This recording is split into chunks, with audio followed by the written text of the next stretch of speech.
Yaman Issue Ejecutivo Orden 179-2016 el Alcalde Maria Isabel Climaco para implementa con el Experimental Traffic Scheme na syudad. Bajo el Experimental Traffic Scheme ay implementa one-way na magakalye de Enes Valderosa, Junction del P. Lorenzo y Marcos. No right turn na magakalye de Enes Valderosa para na City Hall y Corcuera para na Enes Valderosa para na City Hall. No entry también cuantos del magakalye na centro del pueblo.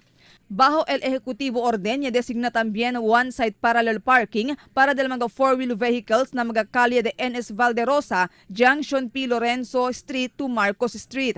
Ay serví también como parking area para del mga motorsiklo, el Enes Valderosa Street, Junction P. Lorenzo hasta Corcuera, F. Marcos Street, Rizal Street hasta para na Valderosa. Según con el oficial encargado del ciudad, el vicealcalde Cesar Iturralde, objeto de amo para man-decongest y manejar con el andanza del tráfico na centro del pueblo, especialmente este tiempo de clase. Ya el alcalde firma también el executive order para concordia al Sangguniang Panlusut para el traffic experiment, no? Mga certain areas para declared one way.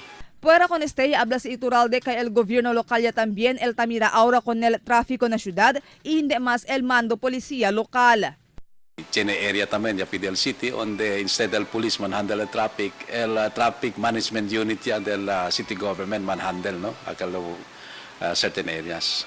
Ay implementa con este experimental traffic scheme por 3 meses, principiando este mes de junio. Marifita Mayo, Dateline Zamboanga.